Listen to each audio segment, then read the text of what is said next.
Hi traders, welcome to Trader Over the Shoulder, and today I'm going to be with Mickey. My name is Alex, and I'm going to be picking Mickey's brain on everything to do with trading. So last week, I think we spoke about taking trading full time. Right. Yeah. Yeah. Fantastic start to the podcast, and I actually wanted to talk about your biggest loss. Right. But actually, yesterday when we were talking about trading, Mickey and I, he actually came out with something when I was asking him about growing an account, something that kind of blew my mind. So we're going to take that episode, we're going to push it back then for the next couple of episodes. We're actually going to talk about what we talked about yesterday. Amazing. So basically, what we were talking about is how do we actually grow an account? Right. This is like a myth, right? It's exactly. I think you started off with a 10K account, and I was asking, okay, how can somebody flip that account? How do you grow that 10K account to be what you were managing? You were managing over 300K, 400K. Right. So how do you do that? I mean, that's the point. When you said yesterday, when we talked about it, when you said flipping the account, taking like $1,000, make it 2,000, etc. Yep. And most people really believe that this is the right way, or they are going to do that, and eventually growing up the account from $1,000 to 100,000, right? Yeah. But the truth is, it's not working really like that, because when you're saying growing the account, you actually referring maybe more to investors, right? I want to grow my account, I'm building my account, and I'm buying few stocks and let them grow, right? And let them grow the account. But when it comes to trading, it's a different approach, because in trading, you're not trying to grow the account, you're trying to make money, right? Mm-hmm. So it's not about making from 1,000 to 100. It's about making a consistently profit, even tiny bit of profit, just to make sure that you can, rely on yourself, mm-hmm. that you can handle bigger money or bigger capital, mm-hmm. right? Yeah. So it's like when we talk about trading for a living, though, how can you trade for a living on a 10K account? You got to make a lot of percent in that to actually to make a living. Most people, let's say $3,000 a month is the majority of what people live on. So right. On a 10K account, that's it's 30%. And you can't really expect to make 30%, 40, 50% a month. And the mentality should be, okay, let me take $1,000, right? Let me start working on that, risking, your RPD, the risk mm-hmm. per day, and then understand from this risk per day that let's say I'm $50. Yeah. From this $50, I'm actually calculating about 30% to my A+ setups, mm-hmm. right? We will cover that probably in depth in the next, episodes regarding the risk management, but mm-hmm.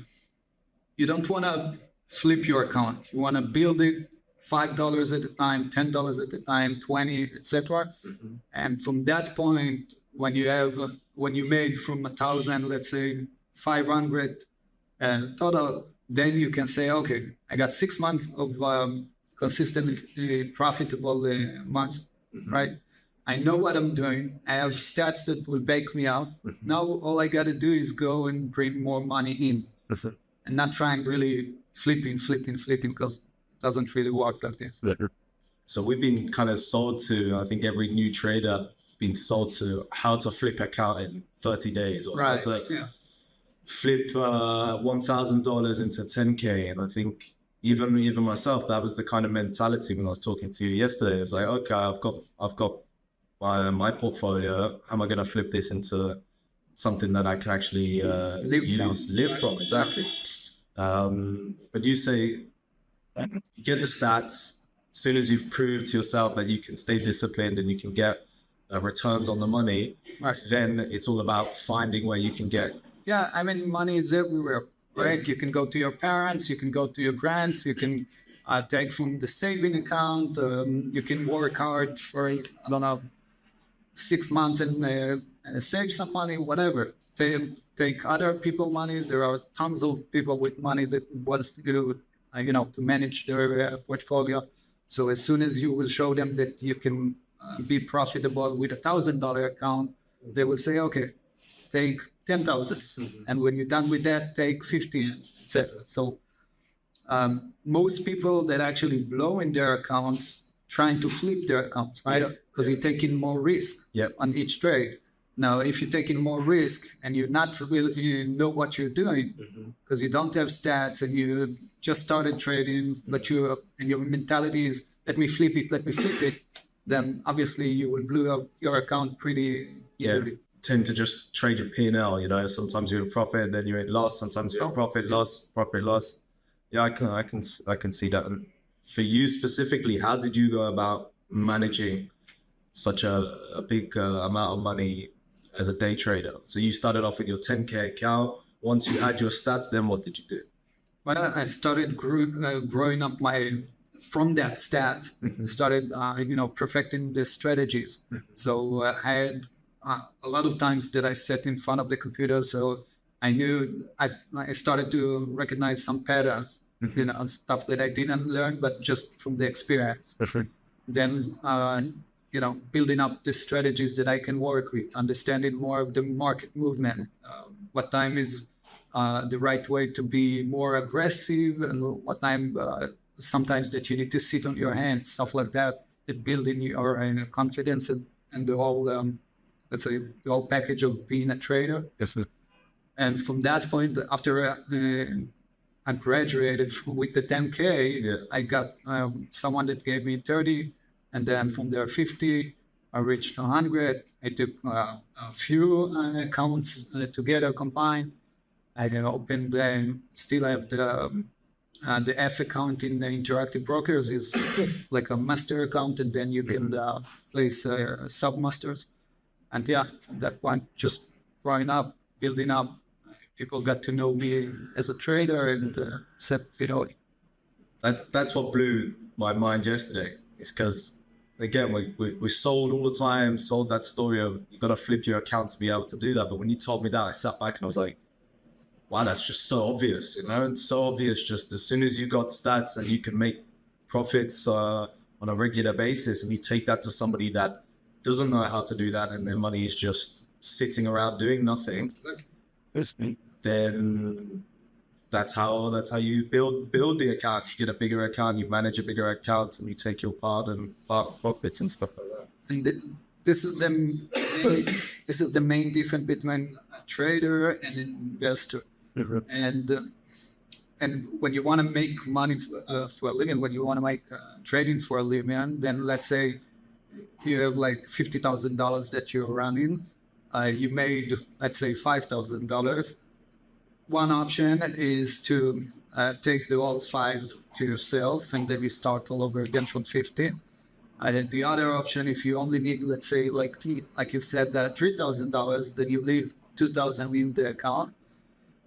The third option is basically starting to grow in the account simultaneously. So you trade in, you made 5 on the day trading or the swing trading, but this is your income, this is the living that you're taking from the account. But you also started to open simultaneously, we open longer term trades, for example, if you want to grow the account. Yes, sir. So growing the account is about letting the trades run, long-term trades. But if you want to make it as a trader for a living, then it's taking out the money every single month. Yeah. And I know obviously the big thing is prop firms and stuff like that.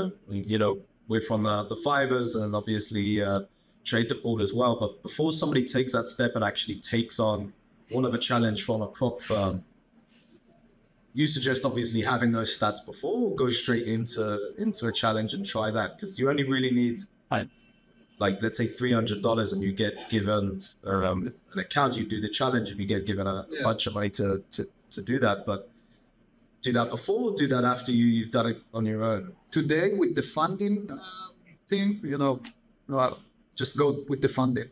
It's so simple, really. Like I mentioned in the previous one, it's no brainer. Yeah. I mean, just go pay this $300. Actually, build yourself.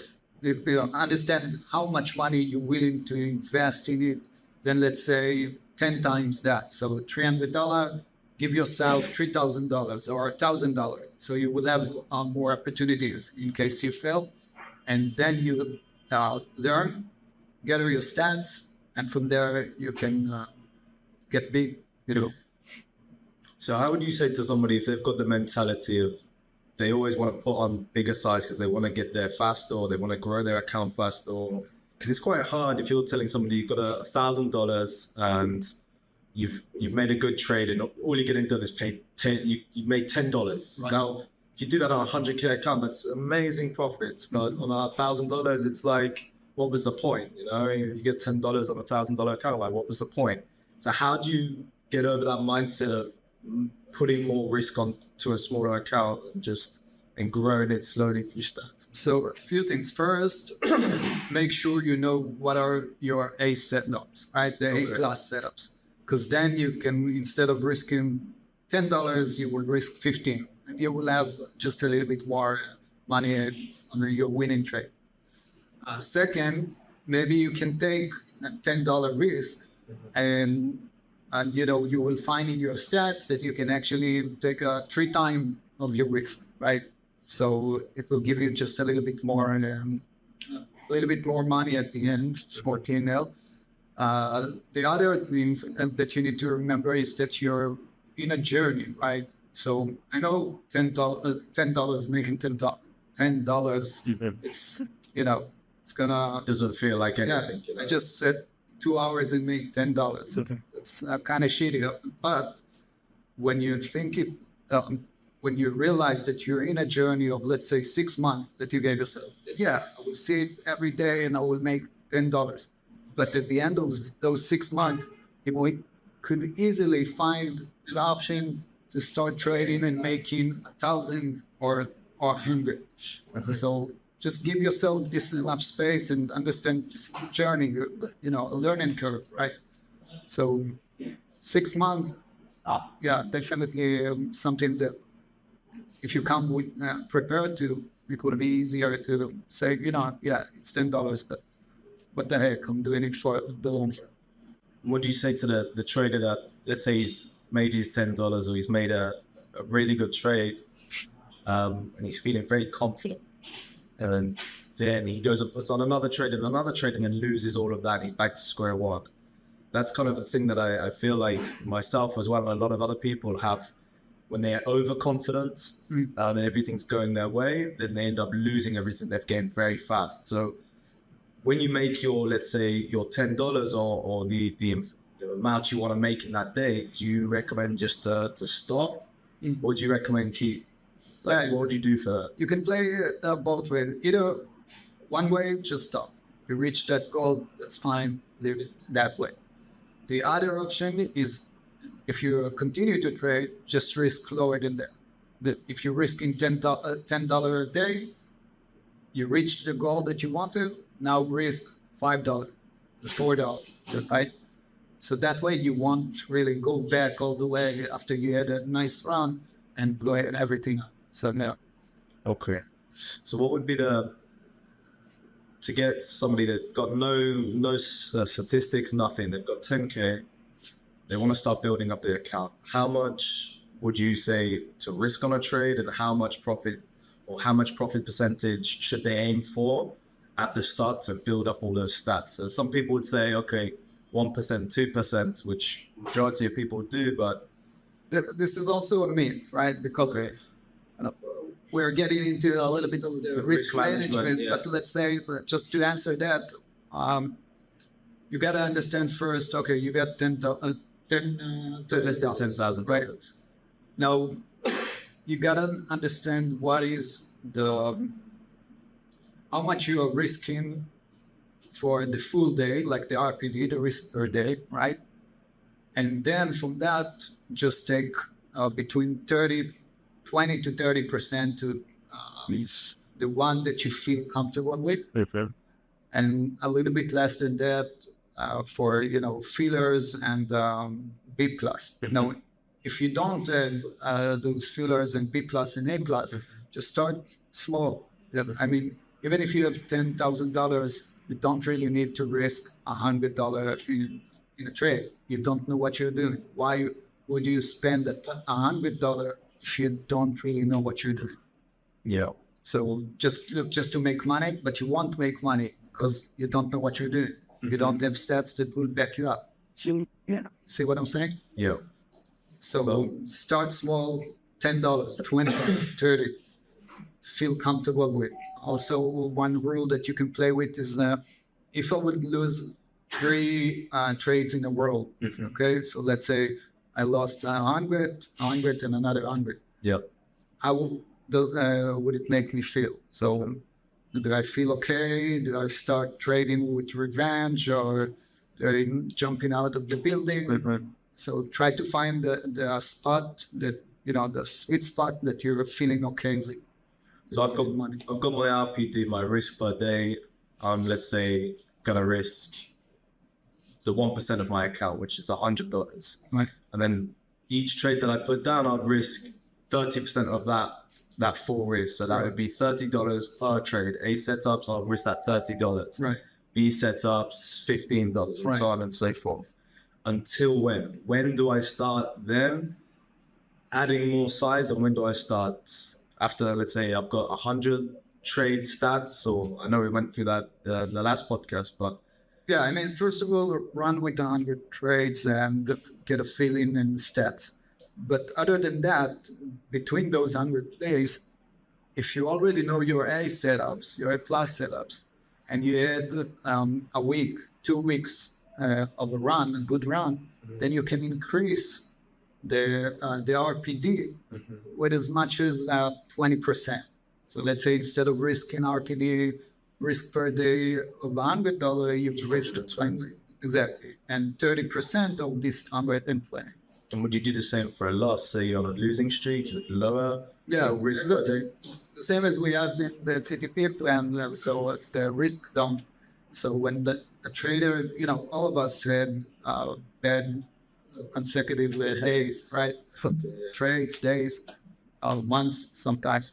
So when you have that, you gotta acknowledge that first, and then understand what should I do in order to fix that. One, technically, go to the trades, understand what happened there. And the other part is reducing your risk back to 100. Go lower than that, down to $80 a day. Right? You need to play with it, and as soon as you realize you're on a road, you know what you're doing, then give yourself more money to play with. But obviously, take into consideration the market at the time, right? If it's more volatile, maybe more markets to like stocks that are trading with the market, like Nvidia and AMD, Intel, Microsoft, stocks like that. And other times when you want to focus on stocks in play, like Twitter a few days ago that had With Elon Musk, Right. and everybody was so bullish, and then just I came back. You took short. Fair enough.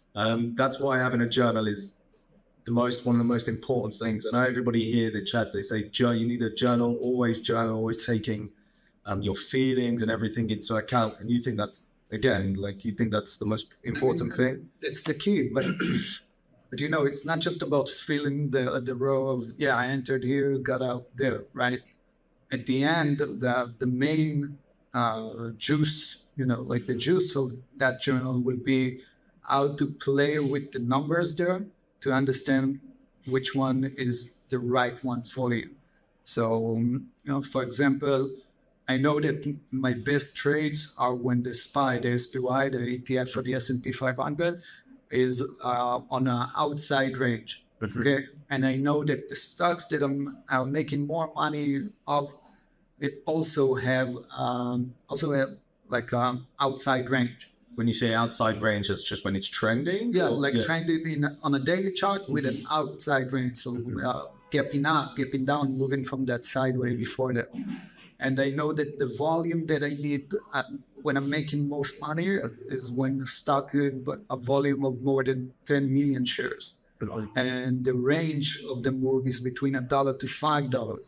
When I'm starting to combine those numbers, then I know this is the right one for me, and eventually, if I will keep doing that, I will make more money. That's like all of that is like stuck in your head. You know that off by heart. I mean, those are your numbers. You gotta know them. It's like Steph Curry going to shoot a 3-point, right? Yeah. He knows where to set up, where to go. Yeah, which hand to use before all the stuff that they're doing. Yeah. So that's the same thing. Your journal, you use a specific journal. Trader views it. Yeah, you recommend Trader View? Yeah, definitely a super easy one. Also, not expensive too, and definitely you should use that. There are others, but I've been using that for a while. For sure. Okay, fantastic.